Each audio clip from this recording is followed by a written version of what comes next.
Boa noite, meus irmãos. Hoje nós vamos explorar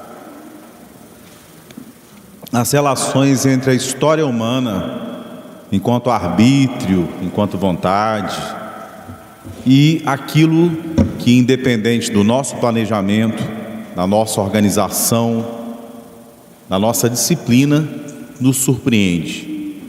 E isso porque nós estamos no início do ano, época em que as vibrações coletivas, os pensamentos coletivos favorecem o planejamento. É como se em todo o planeta nos abríssemos à ideia de que com disciplina é possível fundar o novo. É possível fazer com a experiência diferente de trabalho, algo controladamente diferente. E é interessante porque a disciplina consegue muita coisa. Quando nós lemos o livro Paulo e Estevão, há um momento bem interessante da vida do Saulo. Quando nós estamos completamente sem possibilidades materiais, quando todos os recursos do nosso raciocínio nos abandonam, quando todos os recursos naturais que nos favoreciam já não nos servem mais, estamos completamente nas mãos de Deus. Assisti uma palestra do Haroldo esses dias e ele falava disso, recordando Francisco de Assis e uma experiência de uma viagem que ele fez com os irmãos. E em dada ocasião, estava nevando, eles chegaram em frente a um mosteiro e pediram acolhida, dizendo que estavam com Francisco de Assis, mas o monge riu-se, não acreditando que era Francisco, eles ficaram do lado de fora. E os monges disseram: agora nós vamos desencarnar, nós vamos morrer, que nós estamos absolutamente sem recurso algum. E Francisco cantava. E quando ele disse: por quê? Porque agora estou completamente nas mãos de Deus. Estou completamente na lógica da proteção divina. Raramente nós achamos que nessas condições estamos favorecidos. Embora nós nos digamos espiritualistas, com frequência nós nos mostramos nas dificuldades materialistas. Agora, o reino de Deus não vem com aparências exteriores. Quem está na neve abandonado não está menos seguro do que nós aqui. Nós estamos nas mãos de Deus. Todas as nossas possibilidades vêm de Deus. Todos os dons que recebemos vêm de Deus. Graças a Ele, os dons foram desenvolvidos. Quando nós reconhecemos isso, conseguimos sintonizar com Deus, que não é um ser material. O reino de Deus não vem com aparências exteriores. Então, quando a gente tem um desejo, e esse desejo exprime o materialismo, esse desejo cheira a egoísmo. É necessário romper no nosso planejamento, nos nossos desejos para o ano, essa relação de troca interesseira com Deus. Deus não é um político que atende a quem mais adula, nem é uma lei inflexível que funcione de forma impessoal. Deus é sabedoria e Deus é amor. Sendo assim, Deus é sintonia. Nós conseguimos alcançar Deus na capela interna do nosso coração, nesse templo interno e abandonado, que às vezes a gente fica muito tempo sem acessar.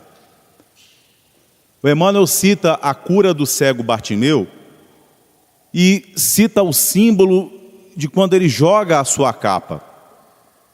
Que nós sempre, ao orarmos, vamos a Deus com as diversas capas, que representam os agregados da personalidade, as coisas transitórias que formam o seu nome nessa encarnação. Quantos nomes você teve nas encarnações passadas? A quem o Cristo, que é o nosso educador na terra, busca em nós? A essa personalidade transitória, que às vezes se vitimiza, às vezes constrói uma capa de santidade. O Cristo busca em nós algo que está além disso, dos nomes, das profissões, das concatenações familiares passageiras, ou até do trabalho que nós realizamos. O trabalho realizado externamente, ele pode nos angariar méritos, mas o trabalho existe acima de tudo para nos trabalhar. O trabalho existe para nos transformar, e não para transformar o mundo exterior. Haveria 1000 formas de transformar o mundo exterior. Deus nos escolheu porque a forma de transformação que os nossos dons podem proporcionar nos transforma. O tempo não passa por nós em vão, mas há sempre 1000 possibilidades de viver a mesma experiência de dedicação e de trabalho. A melhor delas é a experiência do desinteresse. Quando o desinteresse se manifesta de forma absoluta, Deus está presente. Enquanto em algum canto da nossa mente houver um desejo de reconhecimento, o ego estará presente, impedindo que sintonizemos com as ondas de salvação de Deus. E por essa expressão simbólica, representamos a sintonia divina que nos inspira a trabalhar, que nos dá força. Porque se formos contar com a força limitada do corpo carnal, nossa força sempre será pequena. A mensagem do começo da reunião comparava o alto mar à idade avançada do corpo ou às experiências de despossuimento material, ou de solidão, ou de abandono, que com frequência caracterizam a velhice. Ou então poderíamos pensar naqueles que agora são migrantes, os refugiados de guerra. São aqueles que rompem com as ilusões, os doentes terminais. Eles têm contato com o seu ser, independente dos agregados. Quando a gente serve, a gente tem a oportunidade de fazer isso também. Ao servirmos, devemos lembrar que nós somos muito convidados por Deus a plantarmos, mas a semeadura é com Ele. É interessante, então o Saulo, quando ele está no momento de abandono absoluto, ele reconhece o erro com o cristianismo. E ele participou da morte de Estevão, que era Gesiel. E ele se sente culpado, mas ele se transforma e reconhece aquilo publicamente. O pai abandona, a noiva desencarna. Então, no momento em que ele está dormindo quase ao relento, ele recebe durante a noite, durante o sono, a visita da noiva Abigail em sonho. E ela dá 4 conselhos a ele: ama, trabalha, espera e perdoa. Ama por quê? Porque o amor faz muito mais por nós do que o raciocínio. O raciocínio pode ser sofística. Você pode empregar o raciocínio e a inteligência para convencer as pessoas de algo errado. Você pode montar uma estrutura extremamente racional, calculada em engenharia, para causar o extermínio de 6 milhões de judeus e racionalizar para você mesmo que aquilo foi justo, que aquilo beneficiou, mas dentro de você, você não consegue se enganar. Por mais que há racionalizações coletivas na política e há racionalizações sofísticas que nós fazemos para nós mesmos. Você tenta se convencer que uma ação antiética não foi antiética, mas a sua consciência sabe. Dentro do seu coração você conhece a verdade. E essa verdade te denuncia que nós temos Deus dentro de nós.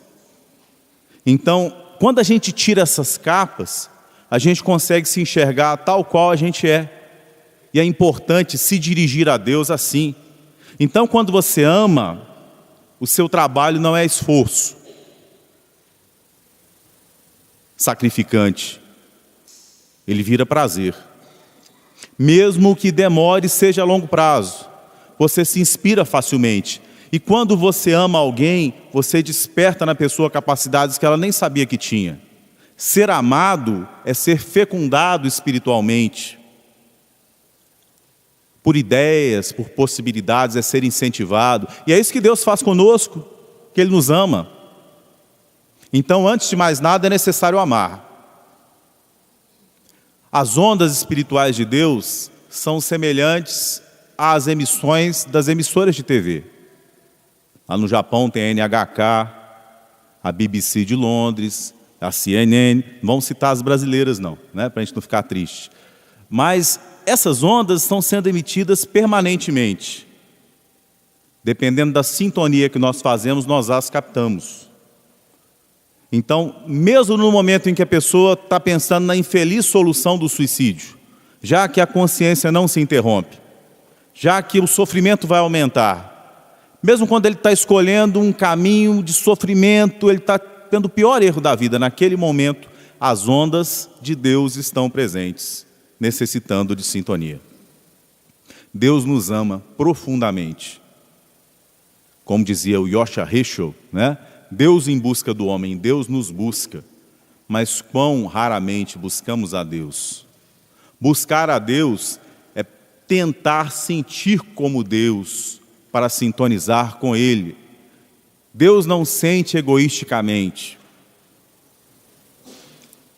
Deus nos ama, nos inspirando renúncia, nos inspirando a felicidade de trabalharmos pela felicidade dos outros, de sentirmos alegria pela alegria dos outros. Se você sente alegria em tornar felizes os outros, não passa pela sua cabeça no trabalho de amor, nem se você está sendo competente tecnicamente, nem o que as pessoas estão pensando sobre aquilo.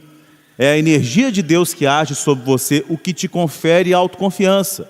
Não sou eu quem realiza as obras. É o Cristo que vive em mim, como dizia Paulo. Isso te confere uma armadura de proteção. E essa armadura começa na despreocupação com a opinião das outras pessoas, desde que o seu coração esteja em paz. Você não trabalha para os olhos dos homens, você trabalha aos olhos de Deus. E o desejo de servir, quando alcança esse nível, você não serve esperando recompensa, você não se preocupa com a resposta do outro. A gente poderia colocar assim 4 níveis de amor para a nossa convenção aqui agora. No primeiro nível, a pessoa só espera ser amada. É um nível quase instintivo, bem animal. No segundo nível, a pessoa ama para ser amada. Caso não seja amada, ela se decepciona, né? No outro nível, ela ama para o outro se tornar feliz. Ela trabalha pela felicidade do outro, mas ela se decepciona quando o plantio e a colheita não ocorrem em simultaneidade. A gente sabe que todo plantio, primeiro você tem a semente, depois você tem a plantinha, depois a árvore cresce, depois você tem o fruto. É cada coisa a seu tempo. Tudo na vida é gradativo. Trabalhar é assim. O trabalho bem feito não pode ser fruto de um dia. O amor verdadeiro não pode ser fruto de um dia. Só a paixão, mas a paixão é ilusão. O amor verdadeiro é fruto da renúncia a longo prazo, em que você planta confiando na terra, como agricultor. E o Emmanuel diz o seguinte: quando você come, você tem uma relação de confiança. 80% das vezes ou mais que você come, você digere, não é? Então você confia que o organismo vai digerir. Então o agricultor, às vezes não chove, mas quando ele planta, ele sabe que regando tem um resultado esperado. A fé, então, é essa confiança, que você é chamado a plantar, mas receber é com Deus. Então, o plantio é plantio de todo dia. O plantio é frequente. Não é trabalho de um dia só. Você começar a estudar uma língua agora, eu fazia isso, porque eu falava inglês desde a infância, mas eu fui desafiado a falar francês por volta de 2000, mais ou menos. E eu tinha que ir para a França. E aí eu tinha que aprender francês para falar na França. Comecei a acordar às 4 horas da manhã. Então, uns 3 anos, mais ou menos, eu estava fluente em francês. Imagine uns 10 anos. Imagine em 20 anos. O pequeno tempo empregado, né? Porque quando a gente fala assim, o pensamento constante, o pensamento mais frequente, é em que direção gravita a alma e o coração de uma pessoa. Qual a ideia central? Qual o desejo central da mente da pessoa? Esse desejo, que às vezes é inconsciente, às vezes a pessoa não consegue saber qual é esse desejo central, ela está plantando aquilo ali todo dia durante um tempo. E aquilo vai ter uma colheita, vai ter um resultado. Nós somos interligados no universo. É impossível colher felicidade provocando infelicidade nos outros. É impossível ser feliz tomando algo dos outros. Então, em primeiro lugar, para orientar o raciocínio é necessário amar. Espíritas, amai-vos. Espíritas, instruí-vos. Porque o amor bem direciona o raciocínio. São as 2 asas que conduzem a nossa evolução. E aí o trabalho, e esse trabalho sem esperar a recompensa. O trabalho aos olhos de Deus. Nisso aí, quando você começa a trabalhar dessa forma, você joga de você um fardo enorme, um peso muito grande. Fica leve. Fica leve. Então você vai esperar e confiar. E perdoar. Porque quem não perdoa acaba sozinho. O Emmanuel inverte a relação. Quantas vezes nós precisamos ser perdoados? Quantas vezes nós precisamos ser perdoados? Quantas vezes nós magoamos as pessoas, a começar de uma coisa muito simples? Nós somos extremamente ingratos. A começar da nossa relação com os nossos pais. A grande maioria das relações de infelicidade e doença no planeta, para além dos plantios passados geralmente evocados como explicação, a pessoa evoca o passado para não pensar no que ele poderia mudar agora. Isso é coisa da minha vida passada. É coisa da minha vida passada. O que você está sentindo agora? Eu sempre digo aos meus alunos em relação ao curso que eles fazem de graduação na UFCG. Quando você começa a comprar muito livro, significa que você está bastante sintonizado com o curso. Você está gastando o seu pibique inteirinho em livros, está ficando apertado. Aquilo é importante para você, né? Você deixou de pagar outra coisa. E o tempo que você estudou durante o dia, qual o centro das suas preocupações? O que você quer da encarnação? Bom, muda. Quando eu sei que sou um ser espiritual, as minhas preocupações se transformam. O meu foco se transforma. Eu continuo trabalhando, mas a razão pela qual eu trabalho muda. E aí o trabalho me transforma. Porque eu posso fazer palestra no mundo inteiro, ajudar muitas pessoas a se transformarem, sem me transformar. Eu estou angariando mérito. Eu posso fazer muito bem, eu posso ter muito dinheiro, fundar muitas instituições de caridade. Mas o importante é o que isso faz dentro de mim. É por isso que não há uma relação de peso diferente entre as formas de trabalho. O método do trabalho é de Deus. Você vai ao livro Mumonkan, do Zen Budismo, há uma história interessante sobre um homem rico que levou muitas toneladas de ouro para frente de um templo e o monge superior do templo não lhe dava atenção e continuava a limpar o templo. E como ele reclamasse, o monge respondeu: o que você quer que eu agradeça? Quem doa é que tem que agradecer. Ou então, quando Bodhidharma chegou à China, trazendo o segundo nome do budismo Mahayana, e o imperador que havia favorecido a sua entrada e fundado muitos templos, e ele pergunta: eu fundei muitos templos, que mérito eu tenho? E o Bodhidharma responde para ele, quase como um koan: mérito nenhum. O mérito é de Buda, o mérito é de Deus. Os dons, Deus nos dá, é Deus quem realiza as obras. Nós nos abrimos para Deus, para servir. Então, quando o nosso sentimento de servir, desinteressado, sintoniza com o sentimento de Deus, você não se aproxima das pessoas com determinado interesse.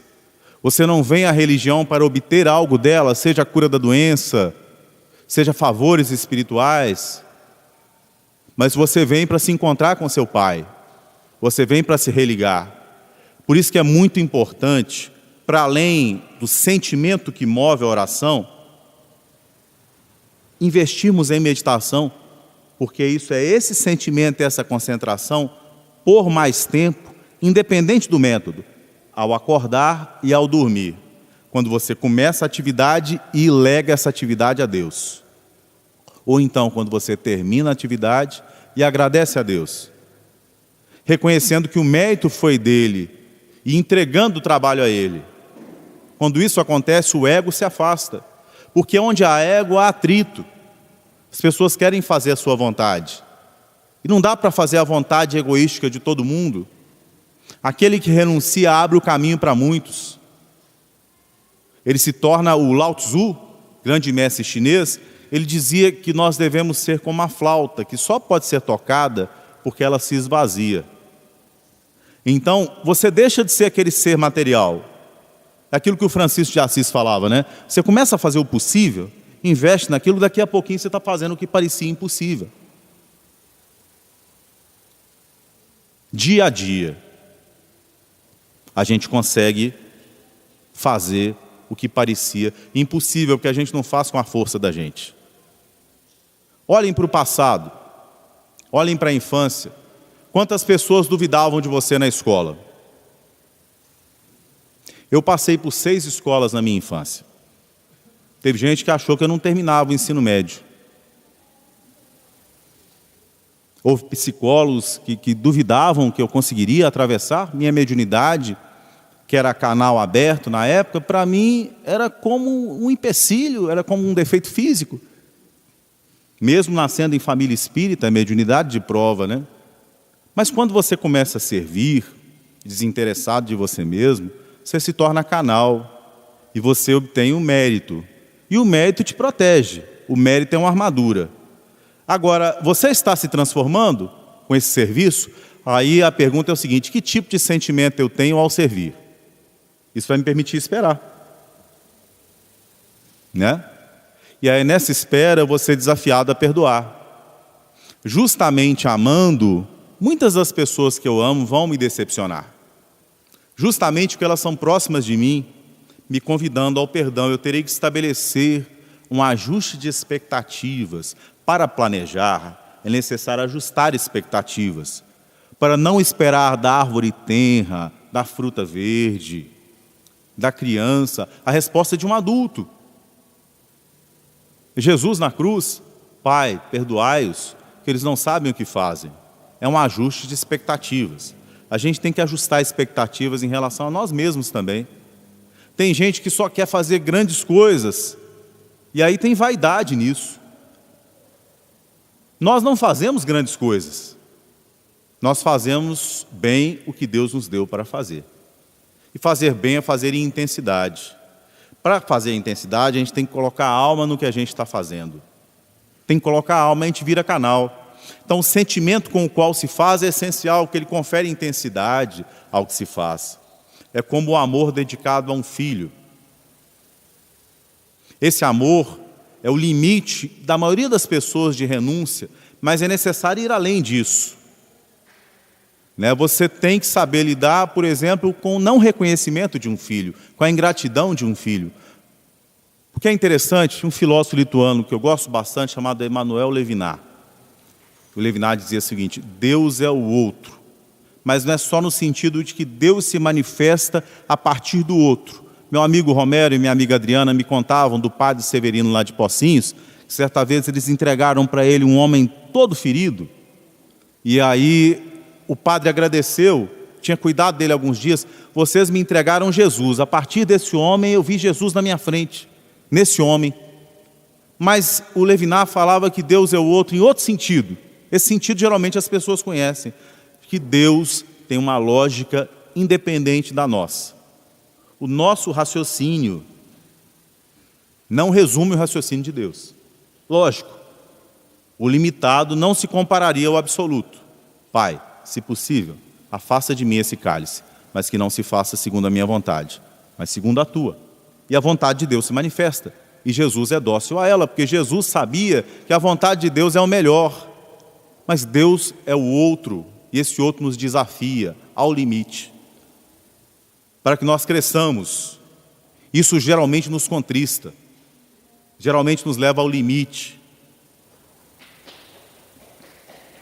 O Yosha Heschel, ele dizia que os profetas são pessoas tomadas de tal amor pela humanidade e de tal sentimento de indignação frente aos problemas e às dores da humanidade, que nessa vontade de servir, nessa vontade de ajudar, eles conseguem sintonizar com Deus. Eu acho isso bonito, porque isso é mediunidade.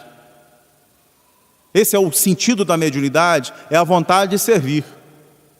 Aí depois vem a faculdade, que a gente sempre é médium de alguma coisa. Você é médium dos seus dotes intelectuais. Você tem um corpo forte, você pode ser médium para ajudar alguém, braço forte, mão amiga, para levantar o que você tem olhos, você pode ler para quem não vê. Você pode ser a compreensão de quem não sabe, né? Você pode usar a liberdade que o Senhor deu, e liberdade significa possibilidade.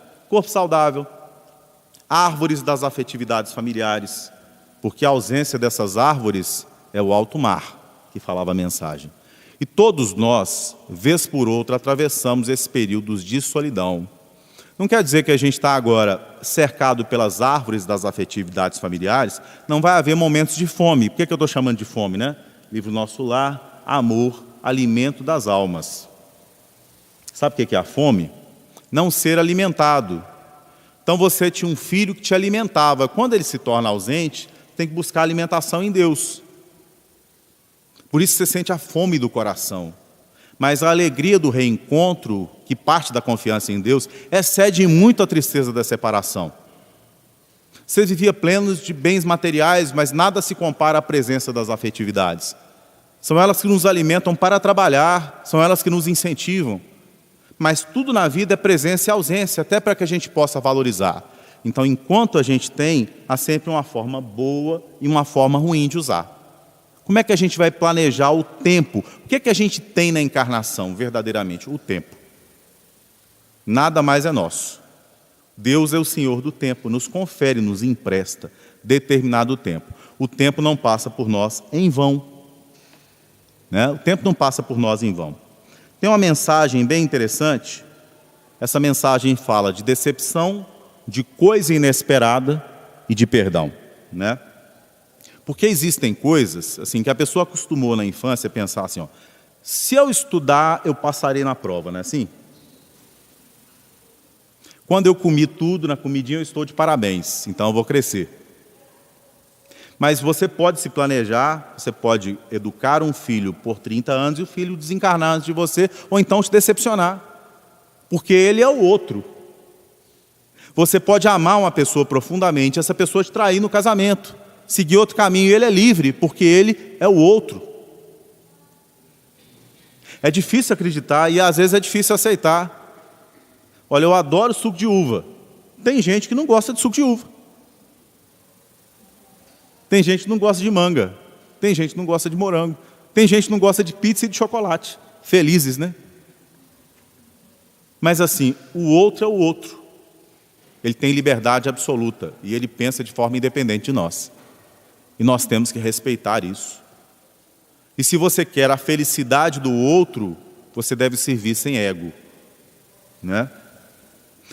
Quando o outro nos decepciona, então é interessante, nos conta Humberto de Campos, no livro Contos desta e da Outra Vida, do sentimento dos discípulos de Jesus. Imagine, você fosse um discípulo de Jesus, discípulos estes cuja humanidade nos toca a todos. É interessante, porque Jesus poderia ter escolhido espíritos altíssimos para servi-lo como discípulos, mas ele escolhe espíritos em evolução, que espelham as nossas imperfeições, para que nós nos sintamos mais próximos dele, para que a gente sinta um pouco que a gente também tem um medo do Pedro, que a gente é meio precipitado como João, que a gente é inexperiente, a gente fica com medo do trabalho como João Marcos. Um é o João Marcos que começa a seguir Paulo e desiste de fazer a comida e vai embora. O outro é o João Marcos, décadas depois, evangelista. É o João Marcos amadurecido. Então o Paulo plantou e o Paulo colheu mais tarde. Você pode estar conversando com um parente seu aqui e só daqui a 300 anos aquela conversa fazer efeito. Você pode estar educando seu filho aqui agora e o filho desistir da encarnação, ou o filho se tornar um bandido, não obstante toda a educação que você der a ele. Ah, mas eu eduquei meu filho. Sim, isso é maravilhoso, isso é muito. Mesmo assim, ele pode escolher um caminho diferente. O seu papel é fazer a sua parte. Ele é o outro. E cada outro tem o seu tempo. Necessário ajustar expectativas, porque Deus faz isso em relação a nós. Quando nós erramos, Deus não nos abandona. Ele muda o método pedagógico. Muda o método pedagógico. Quando você vai na penitenciária e você vê a mãe chorando pelo filho que você não gosta nem de pensar nos crimes que ele cometeu. Já experimentaram conversar com essas mães? Geralmente a gente pensa assim, é alguém que educou mal. Não é isso que a gente julga, né? O Jung dizia assim, o máximo da inteligência é não julgar. O máximo da inteligência é a capacidade de não julgar. de observar, compreender e não julgar. Que nós não somos Deus. Está lá na Torá que quando Moisés morreu, é simbólico, o anjo disse que não falaria sobre o seu dedo, não julgaria, porque isso cabia a Yahvé. Isso é um símbolo para falar que mesmo os espíritos mais elevados se abstêm de julgar. O julgamento cabe a Deus. Aquele que podia exercer o julgamento não julgou. Né? E tem uma história interessante que eu comecei a falar dela. O Tiago, filho de Alfeu, 11 anos depois da desencarnação do Cristo, pela crucificação, eu imagino que os discípulos do Cristo esperavam alguns deles triunfarem sobre a terra. Não apenas o Judas, que esperava isso diretamente na sua ingenuidade, no seu materialismo, na sua incapacidade de entender a mensagem do Mestre, não obstante seu amor por Jesus, né? Mas os outros discípulos devem ter se decepcionado muito quando o reino que não é deste mundo se manifestou realmente como não deste mundo. Eles aprenderam que Jesus havia plantado, mas Jesus não ia colher imediatamente, que a colheita seria pelos séculos. Muita gente esperou a segunda vinda de Jesus Cristo, mas Jesus vai vir no nosso coração. Ele plantou. Agora a colheita, cada um tem o seu tempo. Então é interessante, o Tiago, filho de Alfeu, foi preso rapidamente, exposto nu diante do sol, açoitado e depois cortado a golpes de espada, e o Pedro chorava, observando aquilo, indo para sua casa, em Cafarnaum, olhando para o mar, ele chorava. Então Jesus se manifestou espiritualmente para ele. Então o diálogo está no livro Contos dessa e da Outra Vida. O nome da história, Eles Viverão, nos fala muito do nosso imediatismo. Simão chora sozinho ao contemplar os restos, voltando logo após para o seu humilde refúgio. Depois de algumas horas, veio a noite envolvente, acalentando-lhe o pranto. E da rústica morada, ele consegue ouvir a voz de Jesus. Como desejaria ouvir o Mestre agora? Que diria Jesus do terrível sucesso? Nesse instante, levanta os olhos lacrimosos, observa que o Cristo lhe surge doce à frente. É o mesmo companheiro de semblante divino. Ajoelha-se Pedro e grita-lhe: Senhor, somos todos contados entre os vermes do mundo. Por que tanta miséria desfazer-se em lama? Nosso nome é pisado e nosso sangue verte em homicídio impune. A calúnia é feroz. Ele vai começando a falar das pessoas que eram responsáveis por aquilo, e Jesus responde para todos eles de forma invariável. Ele espera dizer assim: vai cair um raio sobre ele, ele adoecerá e vai desencarnar da forma pior possível. Mas Jesus responde: eles viverão. A nos mostrar que a encarnação sobre a terra é momento de aprendizado. Uma vez eu estava numa reunião mediúnica, isso já faz mais de 20 anos, e uma criança de 5 anos havia desencarnado. Então, manifestou-se um espírito com os trejeitos africanos para consolar os pais e dizia para eles: meus filhos, espírito endiantado não fica muito tempo na terra. E é justamente isso. Quem muito tem ficado encarnado, muito tem a aprender. Eles viverão. Então, um é o Caifás viveu muito, viu? Acharam um sarcófago esses dias. A vida nos traz decepções, aprendizados, convívios. Um é a pessoa jovem, saudável, outro é a pessoa envelhecida. Um é a pessoa antes da desencarnação do filho, outro é a pessoa depois da desencarnação do filho. Essas coisas inesperadas, que geralmente nos pegam de calças na mão, elas nos ensinam muito. Elas evocam em nós, pelo sofrimento, necessidade de transformação, que a gente estava estagnado, parado, satisfeito com aquela vida que a gente levava. E de repente ocorre algo que nos tira do ritmo do mesmismo, evocando em nós seguirmos, aplicarmos a lição que o cristianismo e o espiritismo haviam nos ensinado. E como é natural, né? Nas primeiras provas que fazemos, geralmente nós não respondemos muito bem. O cristianismo serve para falarmos de coisas bonitas, para nos elevarmos e conseguirmos a consolação do Mestre nas nossas decepções, mas na hora de testemunhá-lo com alguém que nos ofende, geralmente nós não somos capazes. Na hora de orar por quem nos faz o mal, geralmente nós não somos capazes. Então há formas diferentes de viver o sofrimento. Assim como não basta trabalhar, foi a primeira reflexão que a gente fez, a gente angaria mérito, mas a gente não está necessariamente se transformando, não basta sofrer. Há um sofrer aprendendo, entendendo. Por isso Jesus fala para o Paulo, não recalcitres contra o teu aguilhão. É como se ele perguntasse, em que direção o aguilhão está me levando? Por que eu estou atravessando essa situação? Por que eu me ofendi quando o outro tentou me ofender? Se eu me senti humilhado, provavelmente eu sou orgulhoso. Por que eu sou orgulhoso? Isso parte, gente, geralmente, de um complexo de inferioridade. A gente tem uma carência muito grande de ser reconhecido pelos outros. Libertar-se disso é essencial.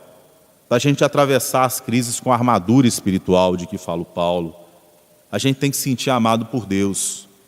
Às vezes, nos caminhos de testemunho da terra, nós somos abandonados por aquelas pessoas que nós mais prezamos, em nome da verdade, do bem, do dever. Para isso a gente tem que mobilizar a vontade, e a vontade é mobilizada de verdade quando ela se une ao sentimento, que o pensamento tem uma potência fantástica. Quando vocês têm lá Obreiros da Vida Eterna do André Luiz, vocês veem eles plasmando um ambiente e tudo mais. O pensamento é uma forma de... Pensamento pode ser pensado como matéria. Ele gera energia, ele concretiza, ele atrai, ele afasta, ele repele. Nós somos um dínamo de produção de energias eletromagnéticas que atraem ou repelem. Energia estática, energia dinâmica, eletromagnetismo, né? Encarnados e desencarnados. Mundo espiritual que é totalmente independente do mundo físico, mas interage, influencia, de certa forma que muitos de nós somos comandados, mas também atraímos, mas também comandamos, mas também influenciamos uns aos outros. Encarnados, encarnados, encarnados, desencarnados. Aí você tem aqui 3 desencarnados, né? E um encarnado. O encarnado não vê o desencarnado. O desencarnado que está próximo à matéria não vê o desencarnado superior. E tem um outro ainda que está ajudando o processo, que os outros não veem, nenhum deles. E há uma gradação de conhecimento sobre processos, né? O que eu quero dizer com isso? Um médium olha o seu mundo mental e descobre que está se formando uma doença e você tem tanto tempo, mais ou menos, de energia vital. Por isso você vai assim, você deve desencarnar em tal época, a energia vital está... né? Mas haverá uma ajuda espiritual. O desencarnado que está próximo diz para ele assim, esse aí vai desencarnar. Ele pega e dá informação, esse aí está prestes a desencarnar. Mas existe um espírito com informações superiores, vai vir uma energia, uma moratória encarnatória.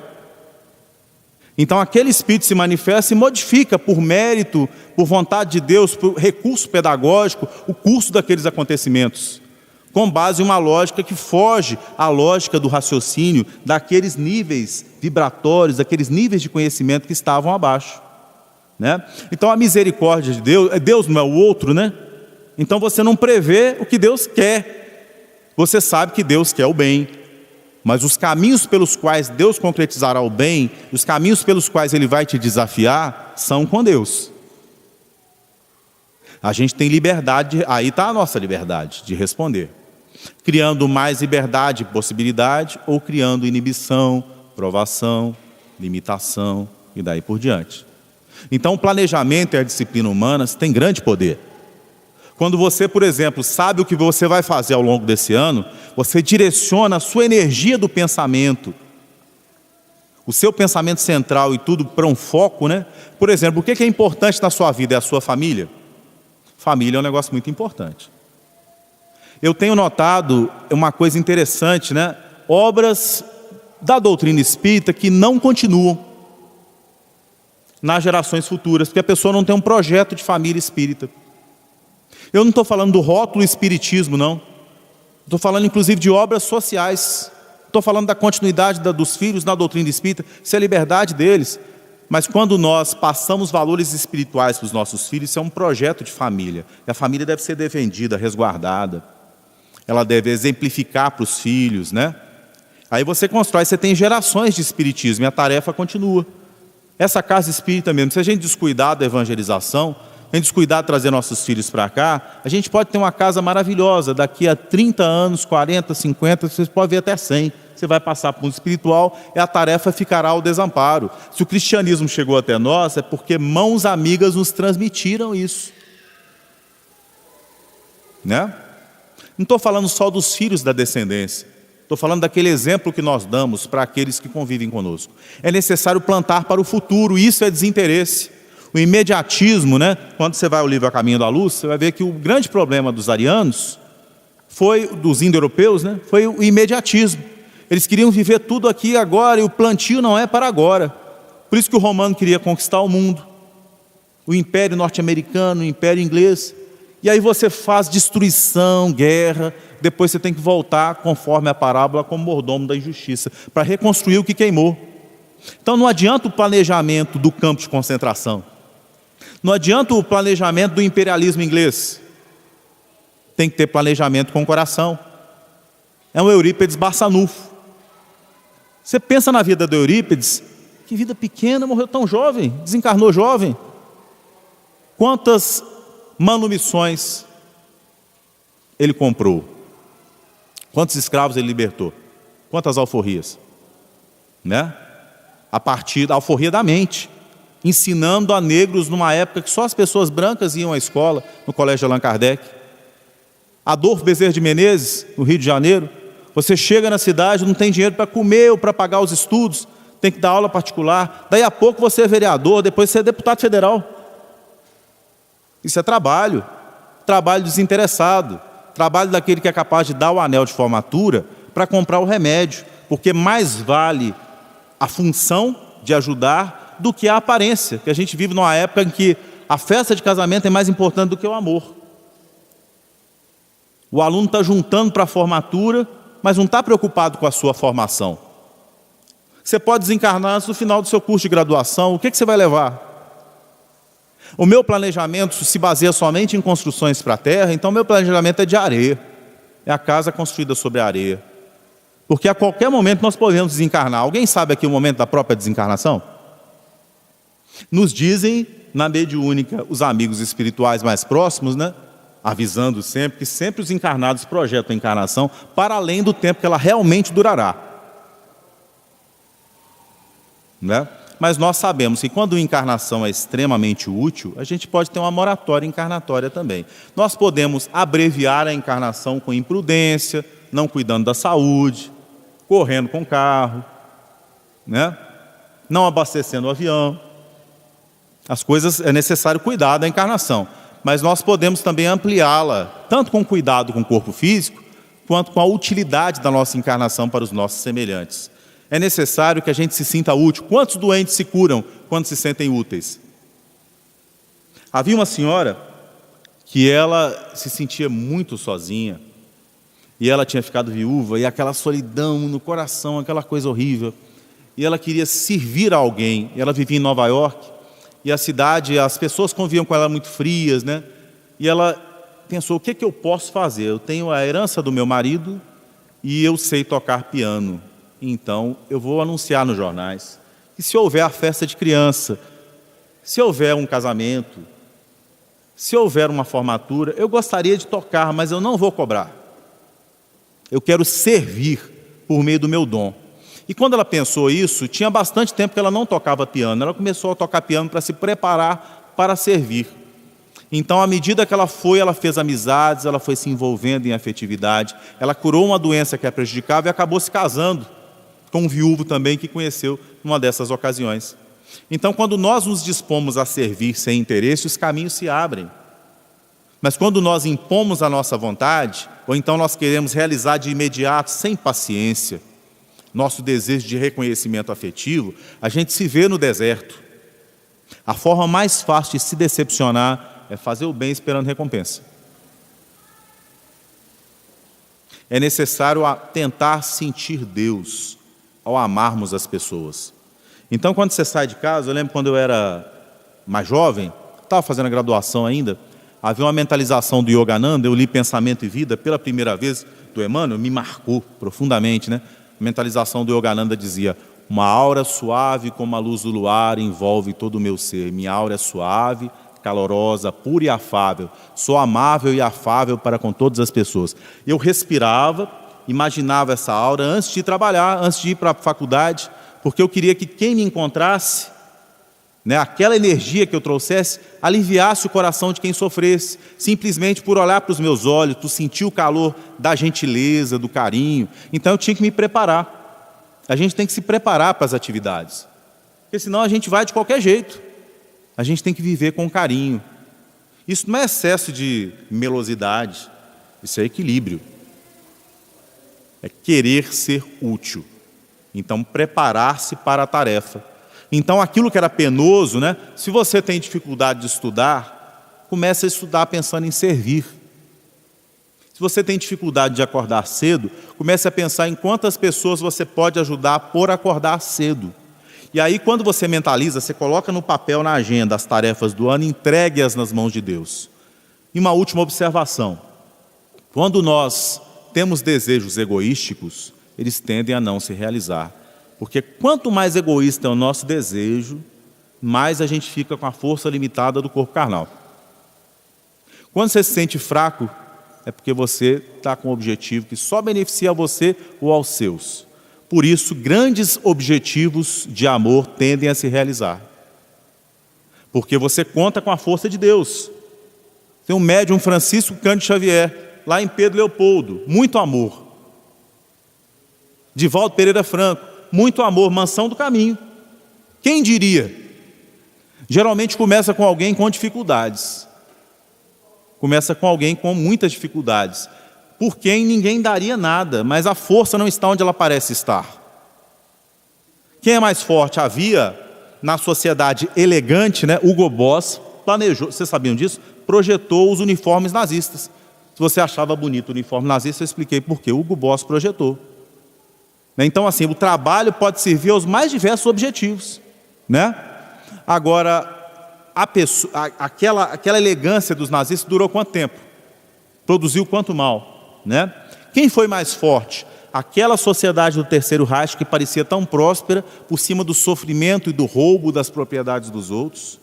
Ou aquela velhinha judia que perdeu a família inteirinha no campo de concentração, mas quando ela sai do campo de concentração, ela vai dar lição na escola? Porque, às vezes, aquela senhora alemã, orgulhosa, nazista, ela não suportou a morte do filho na guerra, se matou. Agora a outra foi para o campo de concentração, passou quase pela inanição, o marido morreu, os filhos desencarnaram. O que ela tinha de esperança, mas ela tem esperança não só para ela vai na escola falar para as crianças. E a força não está no que aparece exteriormente. Força não é a pessoa ter um corpo forte, não. Força é resistir a longo prazo, em paz, é persistir. O Lao Tzu fala disso lá no Tao Te Ching. É forte o que persiste, o que atravessa, O rio atravessa, a água surge a pedra, ela passa por cima. E ela persiste porque ela é humilde, porque ela se adapta, porque ela envolve, mas ela não atrita, mas ela não impõe. Persistir é viver, é permanecer jovem. Quanto mais rígido a gente fica, mais velho a gente é.